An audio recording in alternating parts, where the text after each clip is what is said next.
పాండవ వంశ శ్రేయోభిలాషులకు, హితులకు, సన్నిహితులకు, మునివరేణ్యులకు, బ్రాహ్మణోత్తములకు, సకల జనులకు ద్రౌపదీ సమేత మా పాండుకుమారుల తరఫున మీకివే మా నమస్సుమాంజలు.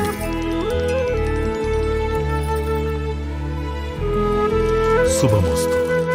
ఆ నమస్సులతో పాటు మా కృతజ్ఞతాపూర్వక విన్నపమును కూడా స్వీకరించమని నా మనవి. మహాజనులారా, రేపటితో మా అరణ్యవాసము ముగియనున్నది. ఈ 12 వత్సరములు మీ సహాయ సహకారములతో 12 ఘడియల వలె గడిచిపోయినవి. అందుకు మేము సదా కృతజ్ఞులం.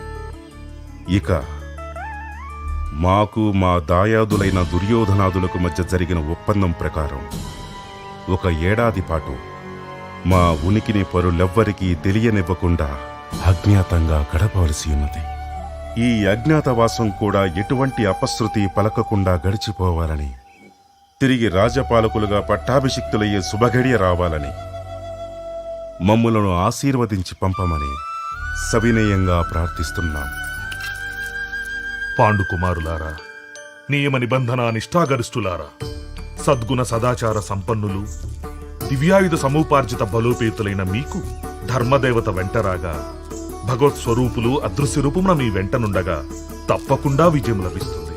ఈ శుభ సమయమున మీ గృహలక్ష్మితో పాటు క్షేమంగా వెళ్ళి విజయలక్ష్మితో పాటు లాభంగా రండి నాయనలారా.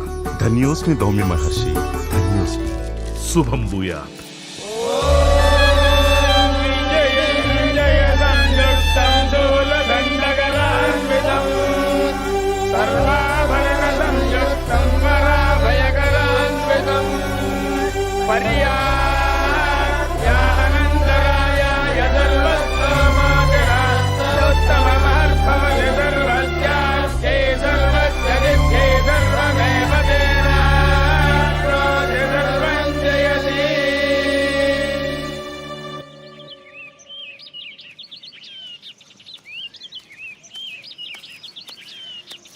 అన్నయ్య, అతి జాగరూకతతోనూ అన్యులకు అంతుపట్టని విధముగాను అజ్ఞాతముగా గడపవలసిన ఈ వత్సర సమయమున ముందుగా మనం నిర్ణయించుకోవాల్సింది సురక్షితమైన నివాసము. అగ్రజ, ఎన్నో దేశములు తిరిగి మరెన్నో యాత్రలు చేసిన నా మనోనిత్రమున మత్స్యదేశము మనకు అనువైన ప్రదేశముగా అగుపించుచున్నది. మత్స్యదేశ మహారాజైన విరాటరాజు బహు సౌమ్యుడు, ఔదార్యవంతుడే కాక పాండవులన్న ప్రీతి గలవాడవుటచే వారి సమక్షంలో మనం నిశ్చింతగా గడపవచ్చని నా విశ్వాసము. వయసులో నాకంటే చిన్నవాడివైనను ఆలోచనలో పెద్దవాడివై మంచి సూచన చేసితివి అర్జున. అయినచో మరి అజ్ఞాతవాస నెలవు నిర్ణయమైనట్టే. ఇక జీవనాధారము గురించి ఆలోచించవలను కదా. బ్రతుకు తెరువు కోసమని ఎవరెవరు ఏ ఏ వృత్తులను చేపట్టి ఆ విరుటిని కొలువులో సులువుగా చేరగలమన్నది ఆలోచించవలసిన విషయమే. కానీ నా దిగులంతయు మనలో చిన్నవారు అతి సుకుమారులైన నకుల సహదేవుల గురించి.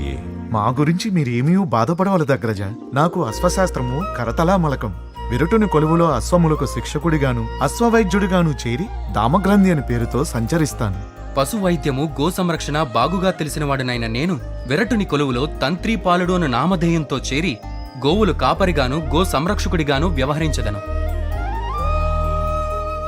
ధర్మ విభూషణ, నానావిధ రత్నమణిమయ వజ్ర వైడూర్యాది గోమేదక సువర్ణ భాండాగారములతో, రథ గజ త్వరగ పతాతి చతురంగ సేనావార పరివారములతో, శతసహస్ర పరిచారికలతో అలరారుచు భాతృ సమేతుడవై రాజసూయాది యాగములను నిర్వహించి ఈ మహీమండలాన్ని పరిపాలించగా, సామంతరాజులందరూ అనర్ఘ మణిమయ కిరీటములచే నీరాజములు అందించి మీ పాదములకు మ్రొక్క, వంది వైతాళిక హావ భావ గాయకాది అనేక విద్వజ్జనులు మిమ్ము కొలువ, అజాత శత్రువులని పిలిపించుకొనబడిన రాజకంఠీరవులైన మీరు ఇప్పుడు ఏ వృత్తిని చేపట్టి మసలుకోగలరన్నది మా మనసును కలిచివైచుచున్నదన్నయ్య. బృహదస్వ మహర్షి అనుగ్రహముచే నేర్చుకున్న అక్షహృదయము అనే వినోదభరితమైన జూద క్రీడను ఈ సమయమునందు ఉపయోగించుకుని విరటుని కొలువులో చేరి విరాటరాజును రాజబంధువులను రంజింపచేస్తూ జ్యోతిష ధర్మశాస్త్రాది ప్రసంగములు చేయుచు కంకుభట్టు నామధేయుడినై నడుచుకుంటాను. నాకున్న మరో దిగులు సేవలు చేయించుకునుటియే గాని సేవించే ఎరుంగని సుకుమారి పాంచాల రాజకుమారి మన ధర్మపత్ని అయిన ద్రౌపది గురించి పాండురాజు తనయులకు లేని కష్టం నాకా? మీతో పాటే నేను. విరాటరాజు అంతఃపురంలో చేరి పురకాంతలకు కేశాలంకరణ, సౌందర్య పోషణ చేసే సైరంధ్రి వృత్తిని చేపట్టి మాలిని అనే పేరుతో దాసిగా జీవిస్తాను. దాసి పరాయి రాజ్యమున పరుల చెంతన పాండుకుమారుల సతి దాసిగా ఒకరి దయా దాక్షిణ్యాల మీద జీవించవలసిన పరిస్థితి.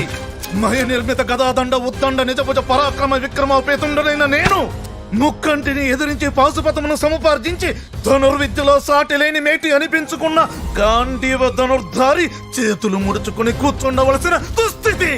ఇంతటి దుర్పరిస్థితికి కారకుడు ఈ ధర్మజుడు. శాంతించండి ఆర్యపుత్ర, శాంతించండి. శాంత స్వభావులైన మీ అన్నగారు కోరి కష్టాలు తెచ్చువారు కాదు. ఏ పురాకృత శాపం వల్లనో మనం విధి వంచితులమై ఇలా ఇక్కట్లు పడవలసి వచ్చినది. నిజమునకు ఆయన దిగులంతయు మీ గురించే. దాచిన దాగని కంఠపుష్టి కలవారు, ముష్టాన్న భోజన ప్రియులు, ఆవేశపూరితులైన మీరు ఈ 1 సంవత్సరము ఎలా గడపగలరన్నది ఆయన విచారం. క్షమించండి అగ్రజ, క్షమించండి. రాజబిడ్డనై పుట్టినందుకు ఆవేశం సగపాలు, మీకు తమ్మునిగా పుట్టినందుకు శాంతం సగపాలు వచ్చినవి.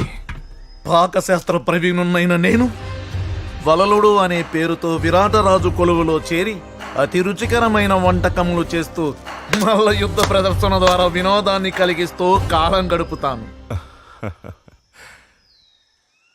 ఇక నీ మనోగతమును కూడా మాకు అవగతము చేయము అర్జున.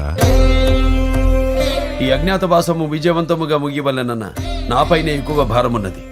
మనలో ఎవరు బయటపడినను పడకపోయినను నన్ను గుర్తుపట్టుటకే అవకాశములు ఎక్కువగా ఉన్నవి.